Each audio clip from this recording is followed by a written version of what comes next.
Hey, what's up, everyone? This is Bird the Nerd with another video game market report for you.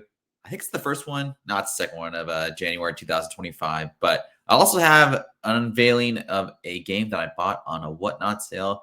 So hope we all enjoy this. Hit that like button, subscribe. We're at 842 subscribers as of today. Let's try and get some more subscribers for this video. And I'll keep doing these shows. And I do enjoy everyone's support. Hit the Discord up. We are one member away from a huge giveaway, giving out some free money. So let's get to that Discord. And I'll put that Discord link in the kind of description below. But yeah, let's get into this. I just finished this list today.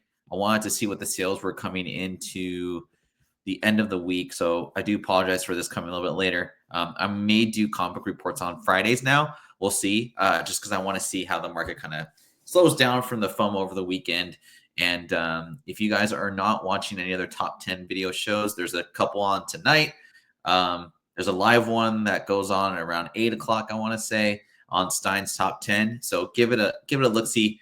It's for comic books, kind of goes into video games, but yeah, we'll see how it goes. Anyway, I'll shut up, get into the market report. First off, Space Jam. This is a graded market rate for this guy.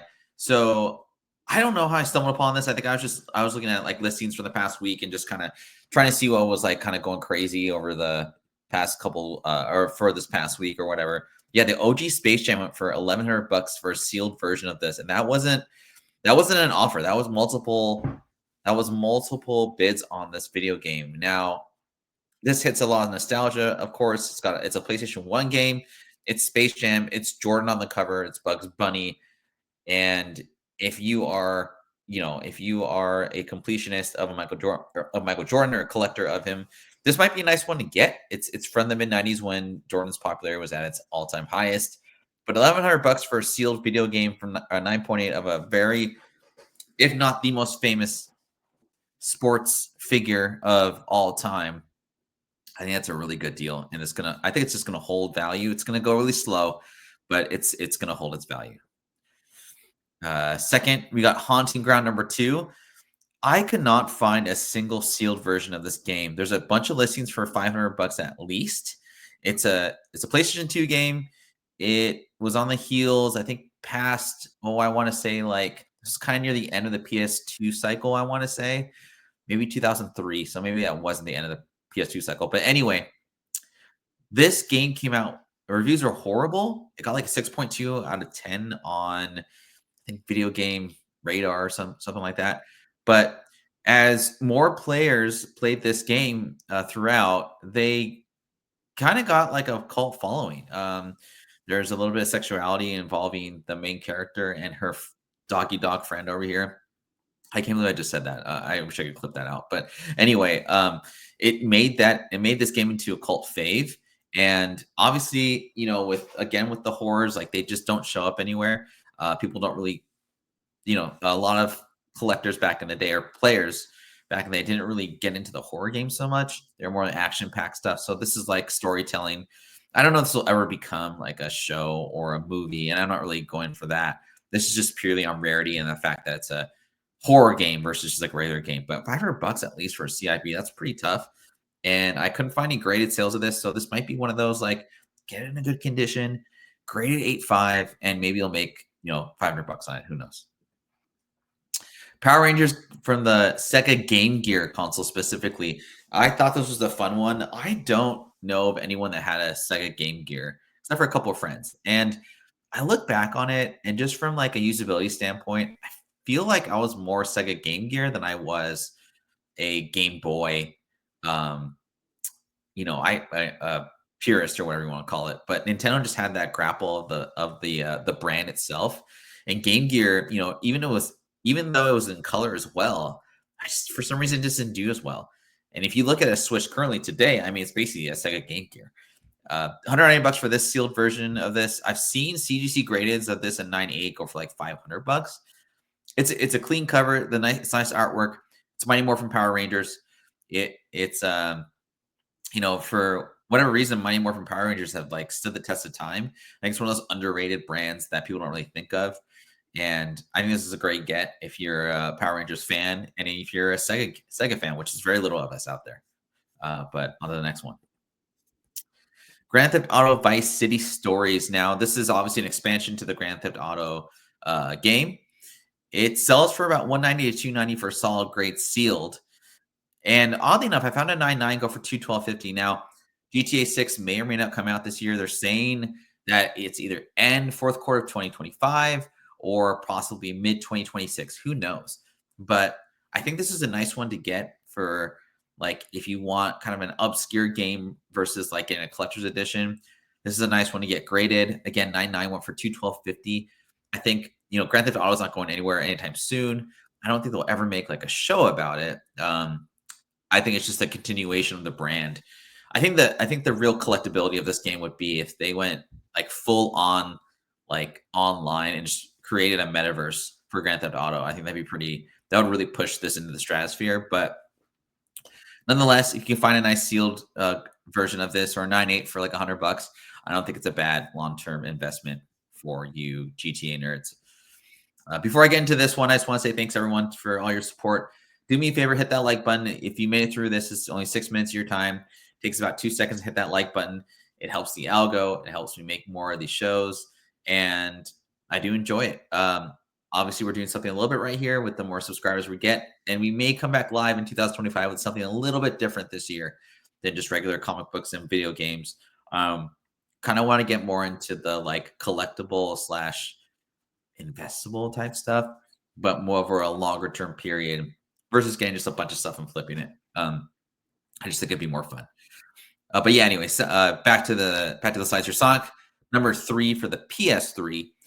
Pretty cool game for like the last post. This is like the first game to come out post, the Dreamcast coming out here. And the reason I wanted to highlight this game, asking for this game in 9.8 is a 150 to $250, but I did get this one on a Whatnot sale.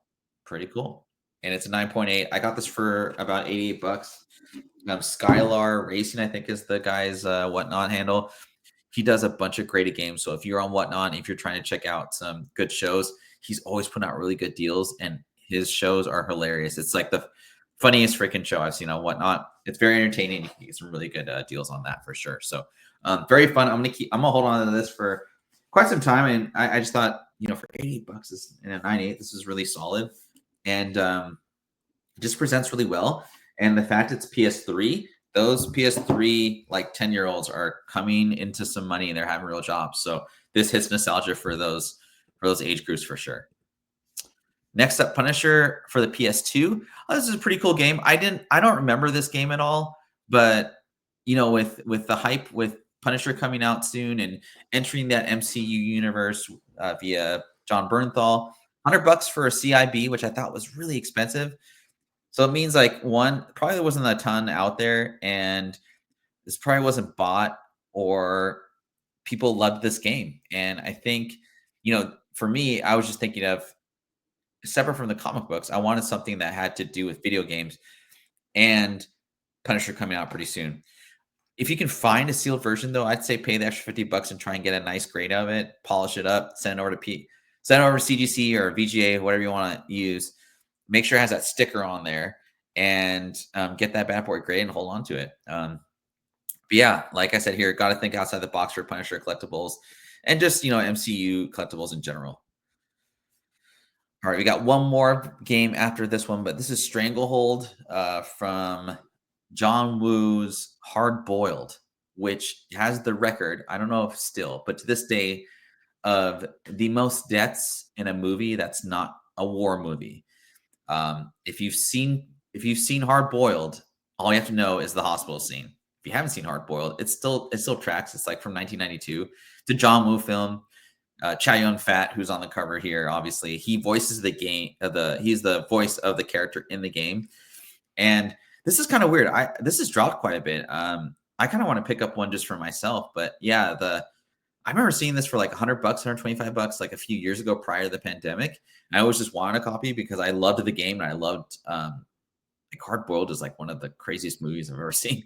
But yeah, $89.99 for a sealed version of this John Woo sequel, and this isn't an adaptation of the game. It's a sequel to Hard Boiled. So literally when this game came out, it's not adapting the movie because there's never a second Hard Boiled. It's basically a continuation of Hard Boiled like so many years later. So pretty cool.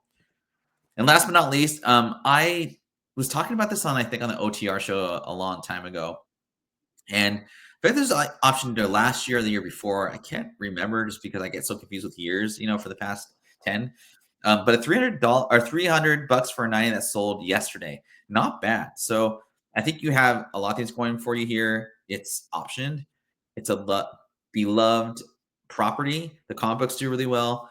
And it's probably hard to get a really nice 9.8, even if it's PlayStation 3. Hint, hint.